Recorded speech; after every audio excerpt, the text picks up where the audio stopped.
I saw some McG wannabe, one of these podcast people who failed with a very low followers, for so his relatives only that are following him. He says, I must educate Elon Musk. What is that? No, the one of Twitter. Elon Musk. Elon Musk. I must educate Elon Musk. Why must I educate Elon Musk? He looks like an illiterate. The only thing that protects him is his white skin. Elon Musk wants to learn about this song. The records are there in court. Let him go and read the judgment. Let him go and listen to my arguments in court. I argued successfully and paralyzed the grandchild of Oppenheimer, and said to him, if I were AfriForum, I was going to fire you from this case. When they did an appeal, they fired him. In line with what I said. I said, you are the most stupid lawyer I've ever met. If I was your client, I would have fired you. He was fired. So what a failed a podcast, this unemployed, lack of creative people who go and just take cameras and then do flopped podcasts, imitating McG, faking it. McG is still going to outshine them because of their fraudulent mentality. Copycats. Says I must educate Elon Musk. Refer Elon Musk to YouTube. There is a full clip of the court appearance on that matter, where it was canvassed in a neutral court of law and a judgment was made. This matter is closed. We have no time for nonsense. Racists want to march into our offices. Ne? This is it's not a playground here. It's a revolutionary house. That's why I told John Steinesen that you're a small boy. The EFF is not ANC. Let John try those things he has been doing of marching to ANC offices. He must come and try it here. Let one day when he's bored, try that nonsense he has been doing everywhere. Come and try it. We don't care whether even that day you would have rented black people to march with the DA. As long as you are wearing a DA t-shirt to the EFF office that day, in a disrespectful manner, you will know what the EFF is. Let him try it. He must bring that one with a wrinkled Botox face with him when they come here. We'll teach them. Here is not a place where we're scared of a white man here. Here is the only liberated zone in South Africa. Here, no white man comes taking chances here. Those ones who came earlier, they must thank their God. They must try it again. They must thank their God. It's not a playful area here. You can argue your politics wherever you do. Don't come here. We never go to anyone's offices. We never interfere with anyone's programs. But we are not going to be undermined. We've got everything we need to protect this office. Everything. And we'll defend it with our lives. There is no song, kill the boer, kill the farmer. That's a chant. We over-explained it in court. If you have a problem with it, go to the records of the courts. Don't be lazy to read, man, and ask me the same thing all again and again and again. And I won in court. The court said there's nothing wrong singing kill the boer, kill the farmer. When do we respect the judgments of the court? And when do we disrespect the judgments of the court? When they favor Helen Zille, we must respect them. When they don't favor Helen Zille, we must not respect them. There is a court decision that must be respected. Those who have appealed it, they must go and fight it in court. We won, and we shall sing this song in line with the court decision. The court of South Africa, an independent court, has made a declaration on this matter and is closed. This is sponsored outrage by Helen Zille. You know, black people, there are some black, clever blacks who are told by Helen Zille to get angry. Yo, Helen is angry, now we must be angry also.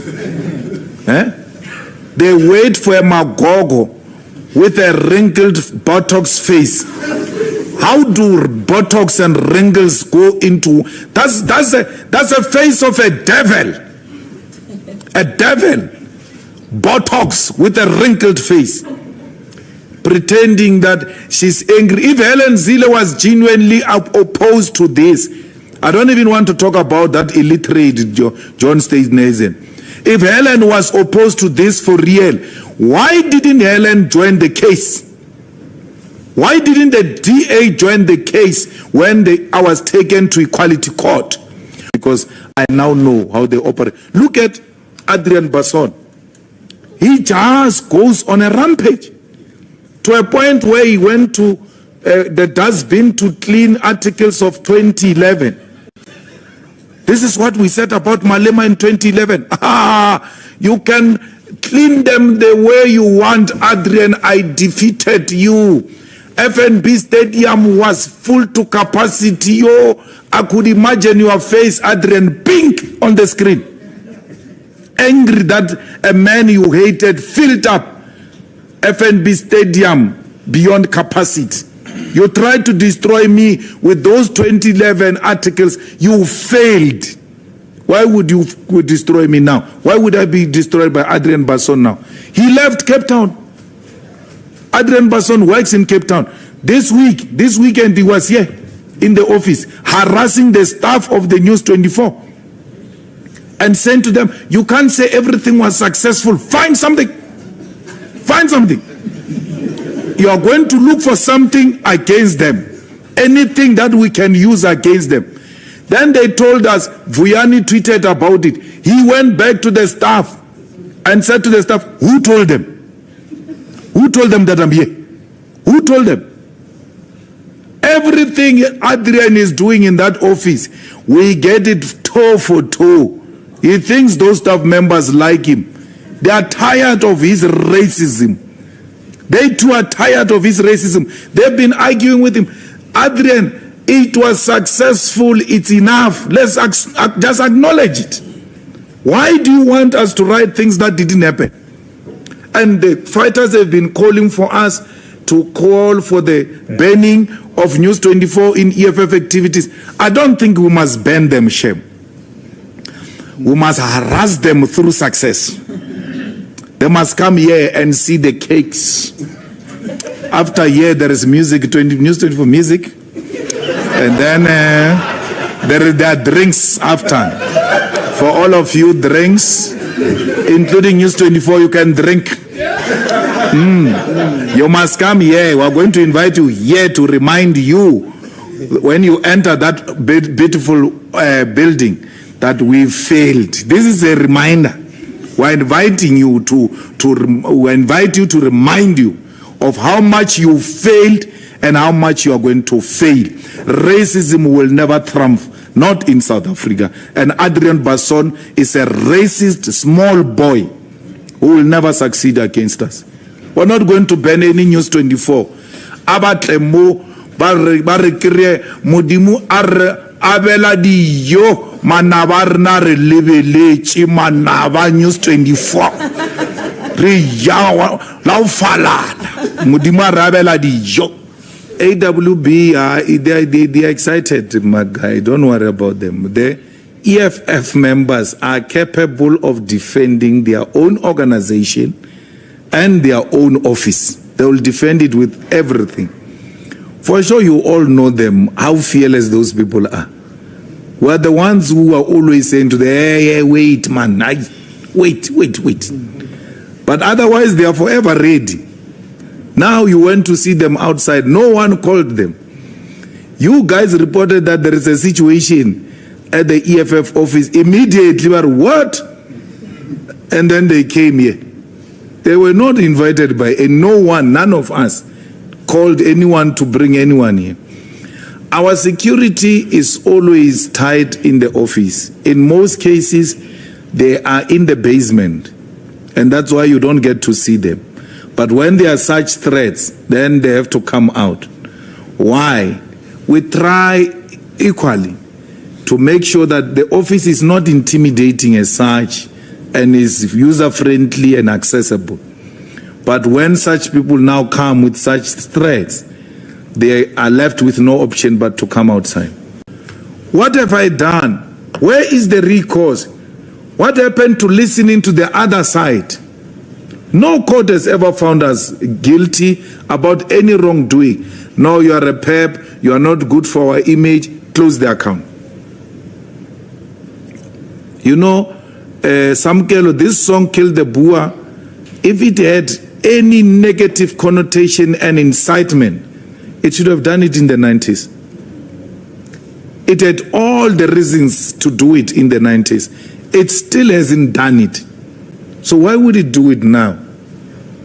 Because I really don't know what you're talking about, saying now the environment is so, let's say, sensitive to a point that this might incite now, when it couldn't do it, when de Klerk was killing our people in Buipatong. That's where this song should have incited violence. It still didn't. So to say to us, don't sing this song because it belongs to the 90s and you are asking me to forget my history, I will not do that. I will not do that. This song is part of my history. It's who I come from. I use this song to remind myself of what we've gone through. And we've emphatically and repeatedly said, the Boers and the farmers do not refer to individuals, but refer to a system of oppression. And I said in court, we used to refer to the police as Boers. When the police entered our township in Sishiu, they were black police. Because anything that represented the system was referred to as the Boers.